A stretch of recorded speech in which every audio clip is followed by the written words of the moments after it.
FIREFLUX, they do have that high ground potential. NIP they still have Novaria that they can pick out, but have decided to go for Inferamus instead. Yeah, absolutely. I mean, even right now, we see the FIREFLUX. I mean, for Curtizi, at least it's something that we did pointed out early on, right? Like, it's a slightly more defensive approach to FIREFLUX Esports, but nonetheless, if FIREFLUX wants to just press 5 ultimates at a single time, the NetherRealm is always going to be a good solution to that, to kind of draw it out and exhaust the important resources of the opponent. So the draft, FIREFLUX, very straightforward, team fighting, I catch you, I take better cross-map movements compared to FIREFLUX, who will rely on the ring. So with that all said and done, ladies and gentlemen, we are going to be jumping into the second match of today's Stream B between NIP versus FIREFLUX Esports. We are jumping in to see how exactly this is gonna pan out. Super excited. I mean, I'm excited and nervous at the same time. Especially, I mean, FIREFLUX showing that Link first pick just oozes confidence, right? We know that TNZ has played like Gilmore, he's played some pretty crazy aggressive picks. Martis as well. That was also a thing. We're seeing kind of the talents right now. The Warcry on the TNZ, so easy to proc on a hero like Link for the extra 8% damage that lasts 6 seconds. And for a hero that wants to go for Sky Piercer, oh, the extra damage is gonna be very juicy. Of course, very interested to actually find out from both sides it's actually gonna look, because one thing's for sure, whenever we're looking at JPL playing the Grog,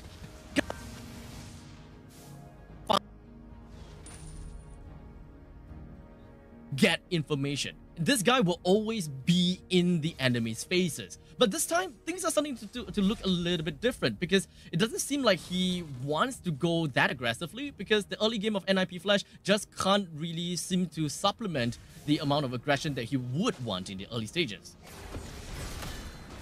And I think at the same time, you also want to keep the lane for Curtizi, right? Like, sure, the wave's going to be pushing in, but FIREFLUX Ghost Bursters takes care of it very fast, so nothing much is going to be lost for NIP Flash. But now, they gotta get Curtizi his NetherRealm before the first turtle spawns. And Hades, he's already taking point there. And while he's doing that, TNZ is gonna start farming out more camps. Hopefully, it's gonna hit level 5 for the turtle, and yeah, he's gonna be a level ahead of Hades. Challenging, yeah, definitely more challenging.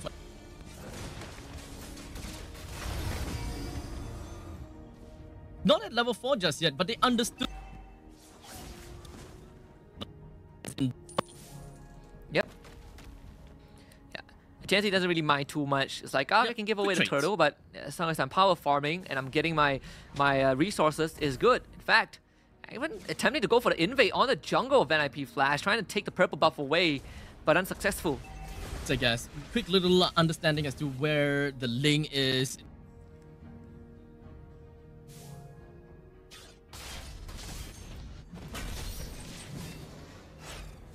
And it's all up to NIP Flash to figure out what.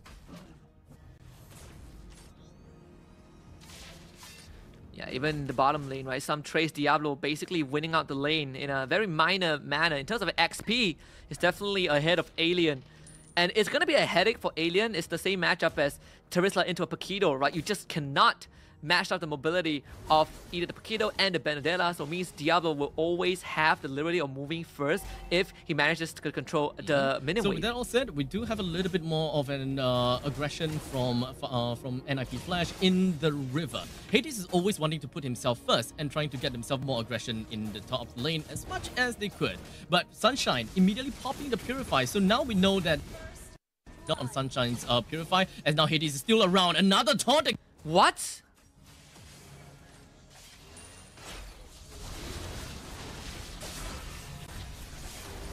Top lane, as now they do have the Lecter Final Blow plus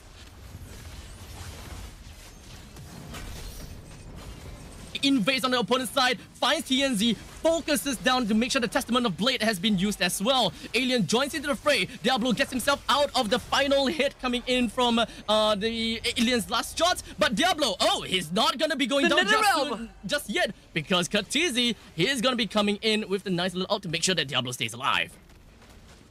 Yeah, absolutely saving Diablo Oh my goodness, Diablo was literally on the edge. Big Was on his NetherRealm. last leg, and Curtisi saved him. Big NetherRealm, NIP Flash, taking the purple buff away from TNZ. At least TNZ didn't go down. He saved the Tempest of Blaze for the very last second, but FIREFLUX, bit of a blunder. Sunshine really believed that his teammates would back him up, throws his life away despite not having Purify. NIP Flash, this is where the turtle becomes a lot more valuable just because of what damage they've done to FIREFLUX. But I mean, TNZ is still at level 8, so he do have that level advantage after all. But with the lack of purple buff, it's definitely going to be a little bit more difficult to work with. As now Hades takes the Lord, takes the... He can burst down the turtle fast enough. Phoenix focuses on the Apex 47, brings him down almost immediately. But here we have another one when it comes down to the Shadow Stampede. Curtisi pulls in onto Alien and subsequently brings him down with the rest of his team. There's 5 kills for NIP Flash in 5 minutes. 3 of them on advantage. You could not have asked for a better start if you are a Moskov. Not only did you win the lane, not only that you're on a killing spree, you are ahead of Sunshine, who is on the Claude. NIP Flash already establishing a solid lead in this early game. And that makes the life of TNZ so hard because NIP Flash, they're going to keep invading. Yep, that is the power of this Grok over here, constantly giving information and is not even afraid of that of Apex 47. And yep, well charged, connecting on TNZ, and sure, don't get the purple buff. Well, Hades did have to use the retribution. The purple buff on the side of NIP. One thing is for sure. Completely away from his turret, which means NIP Flash, they're going to be able to take the...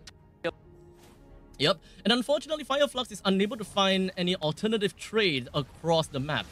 Losing the top lane first tier defense turret, they can't find anything in the bottom lane as well, as they lost the first tier defense turret in the bottom lane too. NIP Flash definitely will be looking out for another kill, or perhaps bring down the middle lane too. Apex 47 pretty much stuck, he's forced to use the flicker, but a Spear of Destruction connects down to Apex 47, allows Phoenix to go over to the front lines, and indeed, Alien didn't manage to put on a very big penalty zone, but because he wasn't able to do much from that point on, they don't have the damage. Let's talk about Diablo and his Petrify. He Electro final blows and immediately cancels the Blazing Duet with the Petrify, completely just squandering FIREFLUX's damage capability. If Sunshine had a bit more time to do out his ult, that could have been different. So Diablo right on the mark with his battle spell. NIP Flash looking for the third turn of the game. But I have to say that NIP Flash's Diablo may actually have a lot of job on his hands when it comes down to his Petrify. What? The Electro Funnel Blow allows... It got Sky Piercer, It allows him to just go over to the back line so much, so he can actually look out for or to deal with Rosa or to pretty much deal with Sunshine. But for now, Rosa immediately pops down with the Feathered Airstrike. Was hoping he will be able to do much, but with no ultimate for this upcoming fight, things are definitely going to be bad. And the NetherRealm is just going to be popped. Curtisi is just going to be losing out his NetherRealm by the hands of TNZ, but it's not going to be that big of a deal as Diablo with the final blow brings Alien down, and the rest of the members from the side of FIREFLUX now forced to move backwards. And this is where we finally start to see the problem of FIREFLUX's draft. The glaring weakness, right, is so one-dimensional. I press my ult, my teammates press their ults, we win the fight. But if we don't, we just don't have the resources to continue fighting extended fights. In the meantime, TNZ was hoping they would be able to do something! Petrify! What was the Petrify? Out of absolutely nowhere, he knew he can bring TNZ down. And with that combination together with the Wild Charge, boy! Wow, El Diablo in the house, baby. This man is clearly reawakened on his main stage. NIP Flash 9-0 over FIREFLUX Esports, 7k gold lead.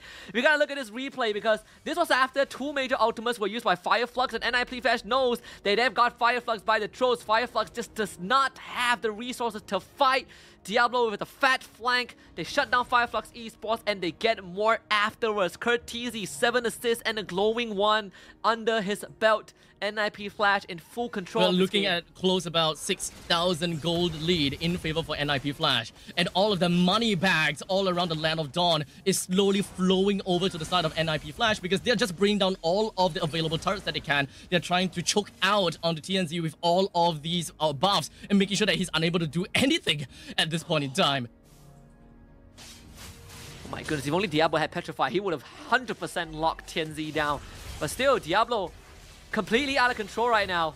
They're gonna try and catch him. Oh, eye for an eye! He blocks it! Out of the implosion and fights Oh back my at God! Apex 47. What a play! Diablo is on point today. What do you do? This guy is a monster. Even almost, he burst in the glowing one and the lethal ignition. This game is completely out of control for FIREFLUX Esports. Still a perfect streak for NIP Flash. Lord in the hands of the Singaporean representatives, looking to just put a mark on the stage. This is one thing that no one would have expected. Coming into 10 minutes into the game, FIREFLUX not getting a single kill, a single objective, and everything has been one-sided over to NIP Flash. I mean, of course, it's still too early to say anything because we saw what Falcon Esports did to Cloud9. But would that be a repeat of what we see in this new series, though? I mean, I said that FIREFLUX are the favorites. I stick by that, but I love to see upsets. But this one, NIP Flash, they came more than prepared. It felt like they're in a league of its own. Let's see how much damage they can deal with the first they Lord. still have the holy defense that is available in every single one of these lanes. So how much push potential do they actually have all across the board, right? They are going to be catching on to the Alien. He did manage to put out that penalty zone at his final moments, though, as now Hades just going to be jumping in with a quick little taunt as well as putting Apex 47 under the electro final blow. He manages to bring down Sunshine as well, one of the main core damage dealers for the side of FIREFLUX. They walked right in, casually just walked right in. They cleared the core, but they did manage to give FIREFLUX one kill, though. What? Clean. What? Way too clean. I mean, Diablo, 100% my MVP for this game one. This guy on that Benedetta is just a swordsmith. Completely peak performance at that moment in time. So coming in to fight against FIREFLUX, this is our chance to really understand how far they have become, what this dream team really is. We say that this is their superstar era, and definitely they have proven that, right? Every single member on the side of NIP Flash pulling their weight, shutting down FIREFLUX Esports, identifying what is going to be the Achilles heels of FIREFLUX, and just putting a wrench in it.